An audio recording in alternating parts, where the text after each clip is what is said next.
Welcome to Foreign Policy Focus. This is episode 197, and I am the show's host, Kyle. On this show, I want to talk about Libyan Style denuclearization and what that means, and why National Security Advisor John Bolton is advocating for it. And I also want to touch on what Trump has taken away from the situation in North Korea and why this could be dangerous for both Venezuela and Iran. For those of you who want to share the show, foreignpolicyfocus.libsyn.com and libertarianinstitute.org. So let's start with what Libyan denuclearization is. Now, Libya was out of the world order in the 1990s, and even up until the terror war was not in good relationship with the United States. However, in December of 2003, the Libyans requested a meeting with the Americans, and 3 days later announced the country would be disarming of its chemical weapons, nuclear weapons, and biological weapons, and would also agree to give up their longest range ballistic missiles. Now, Libya definitely had a large stockpile of chemical weapons, and I think most of these were shipped out of the country by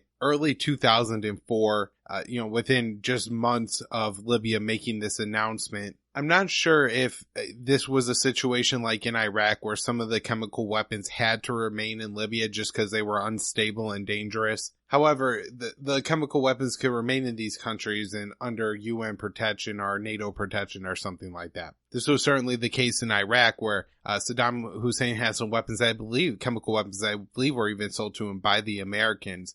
They were in Iraq during the Second Iraq War, but they were not held, possessed, or ever used by Saddam Hussein. Now, Libya, their nuclear weapons program didn't actually have a nuclear weapon in it.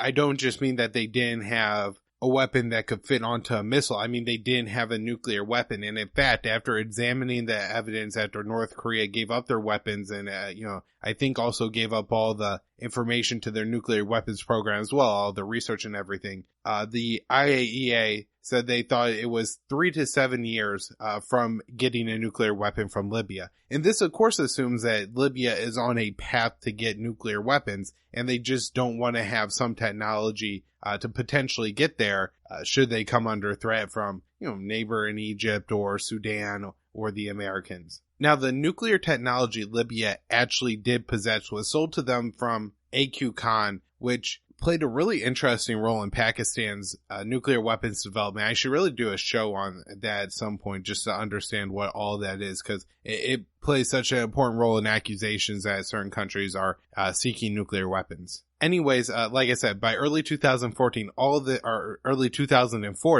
this is all shipped out of Libya. Now, another very important note in Libya is that 8 years later, NATO, led by the United States, pushed for by Hillary Clinton, and convinced Obama on a 51-49 decision that he should go to war in Libya. Now, Hillary Clinton's excuse for this war, of course, was that Muammar Gaddafi was on his way with his army, which was really just his personal defense force, to the city of Benghazi and was planning on slaughtering every man, woman, child along the way. This myth has since been debunked.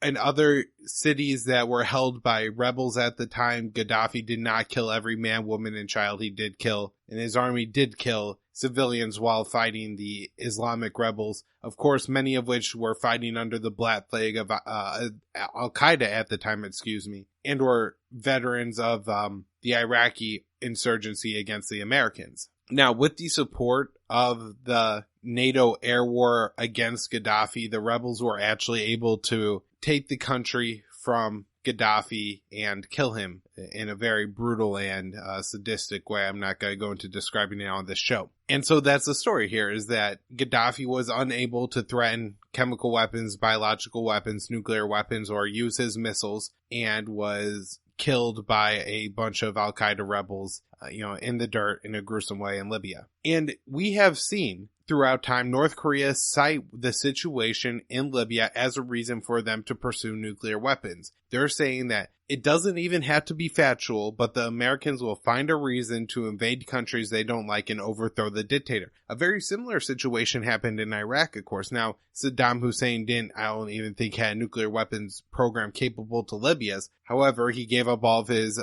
chemical weapons, biological weapons, opened up his books and saying, look, guys, there's absolutely no chemical weapons in this, or weapons of mass destruction in this country, yet the Americans invaded anyways. Now, it's important to understand the situation in North Korea today is not wholly like what was in Libya.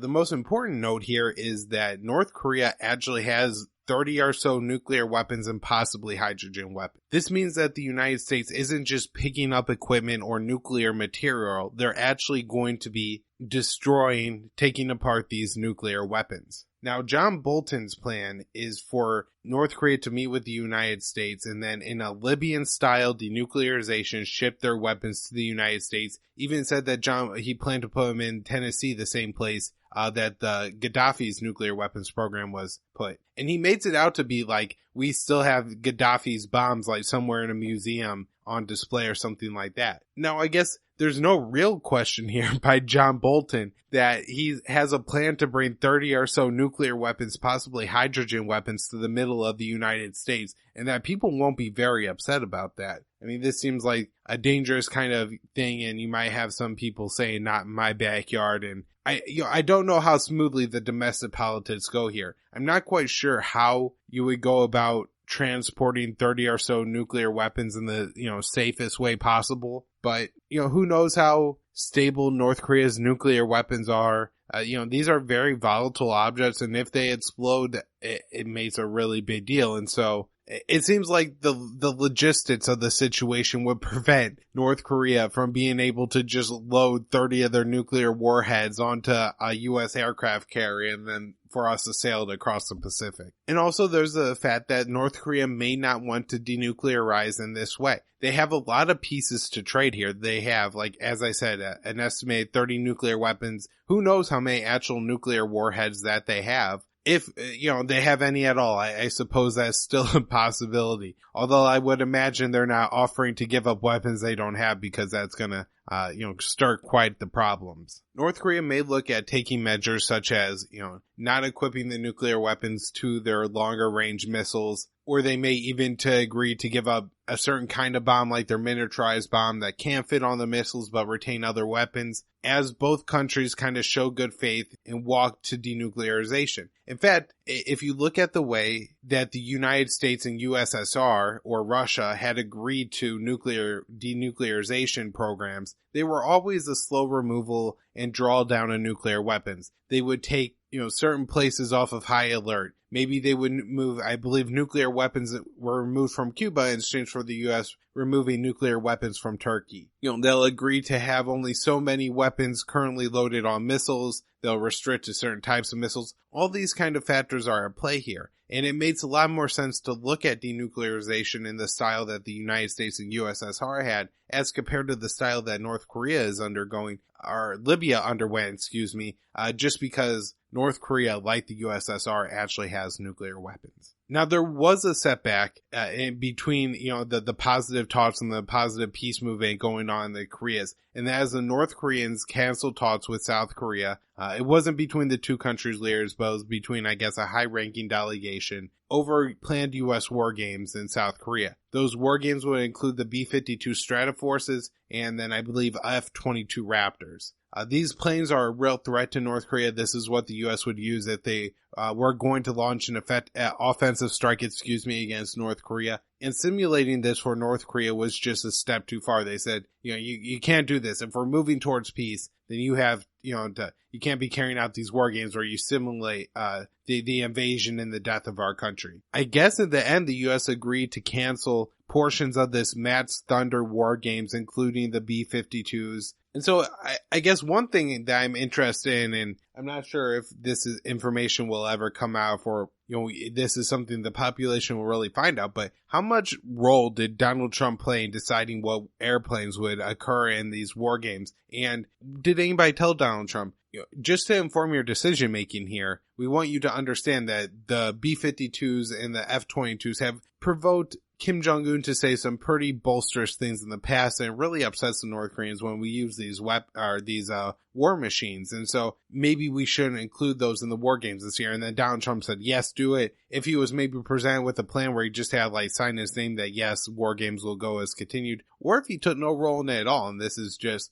the war machine and the Pentagon bureaucracy continuing to turn the wheels when there's no reason to continue to, because we're moving towards peace in the Korean Peninsula. And again, important showing good faith in negotiations here that the United States is actually going to follow through on their end, especially when they didn't with the Iran nuclear deal. They didn't with Gaddafi. They didn't with Saddam Hussein. A South Korean legislator, I believe a high-ranking one, said that John Bolton is a speed bump on the path to denuclearization and peace on the Korean Peninsula. And I think this is right on. Kind of where I find that we need to hold our breath more so is that, hope that in the next couple of weeks leading up to these talks on June 12th, we're getting closer, that John Bolton isn't able to say or do something that undermines the talks in such a significant way or convinces Trump to take some stupid action that scotches the talks and destroys the whole thing. The Koreans seem to really want peace between their two countries. I've continued to point out to me what's, I guess, the more hopeful sign here is that the South Koreans were able to apparently reach out to the Americans in some way and convince Donald Trump to cancel these actions,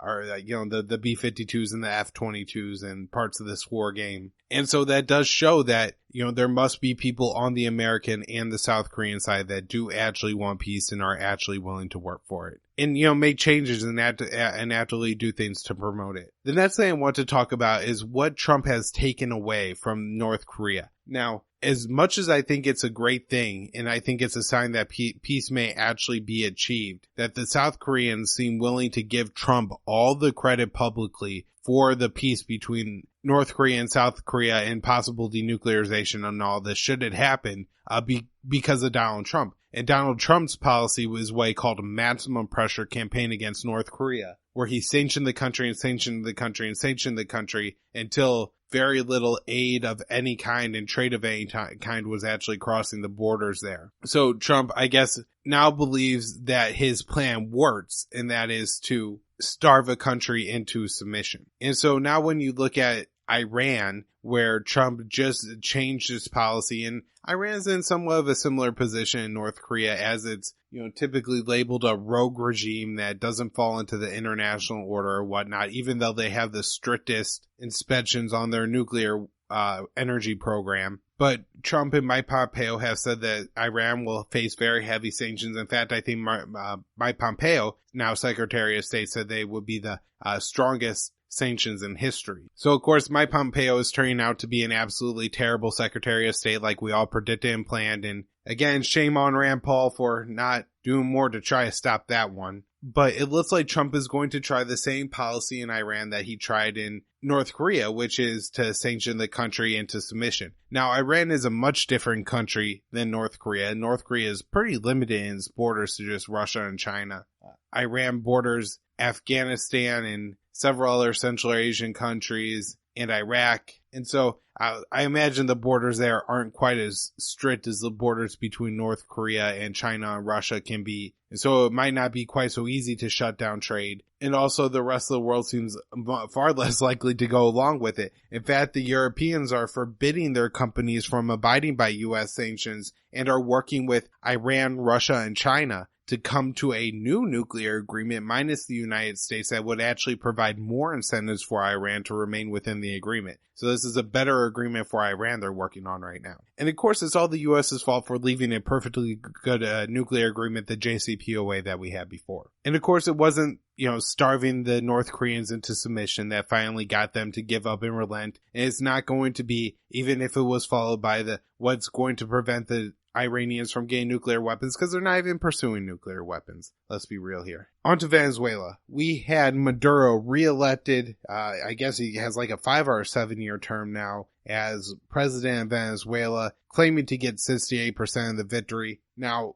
to be honest, I have no idea how popular Maduro support is in Venezuela. Last year I read some articles that turned out to be not quite correct on the issue, so kind of just abstaining from commenting on how much support he has. I guess he doesn't have as little support as it seems it's often portrayed in the mainstream media, though. It seems that, at least as of last year when they were having their elections, he did hold about 50% of the support of the people who turned out to vote. From my understanding, the opposition did not really sit out this election in Venezuela. I mean, to what extent, some people stayed home because they felt like it was pointless or dangerous to vote against the administration. Maybe that's true, but it's not like in the past when the opposition has intentionally sat out elections, saying that they knew they were fraudulent. In response to this, the U.S. put additional sanctions on Venezuela. These new sanctions apparently will limit companies from selling off, I guess, their plants and stuff within Venezuela. I think we see this happening occasionally when maybe the government is going to seize something anyway, or the conditions in Venezuela are so poor the factory is going to have to shut down, so they would just sell it off. And I think this will also prevent Venezuela from selling off their own assets. Now, we've had some of the most hawkish people within the Trump administration, Mike Pompeo and Nikki Haley, making statements on Venezuela, saying that they're going to go with a maximum pressure sanctions campaign against the country. I think the most scary line I heard was by Mike Pompeo saying the United States will not sit idly by while Venezuela crumbles. Now, I don't think Mike Pompeo here is talking about giving the Venezuelan people food and money. I think he's talking about bringing them bombs and sanctions. Obviously, if you starve a country, the people aren't going to be able to rise up and aren't going to be more likely to rise up and overthrow their government. If anything, they're just going to view the United States as the enemy and not the failures of their own government's socialism. And so this is probably going to lead to a disaster, this time in South America, which, it's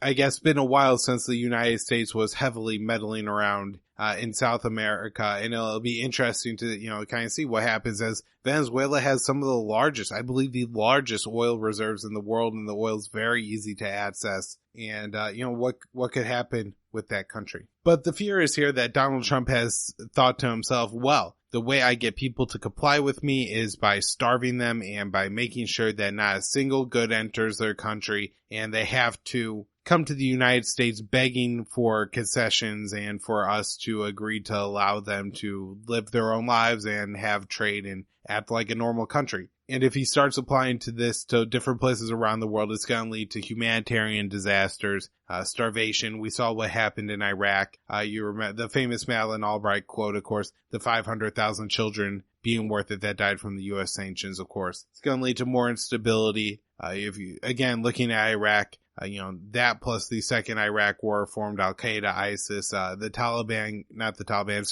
al-Qaeda guys that carried out, following Osama bin Laden and Khalid Sheikh Mohammed, the 9/11 terror attacks, cite, the starvation of the Iraqi people as one of their motivations to do this. And so, this is only going to lead to more blowback, more disaster, more instability, and a generally worse world if Donald Trump actually believes this policy works. And it seems that this may be one of the things that the Hawks in his administration can use to manipulate him into making poor decisions on foreign policy.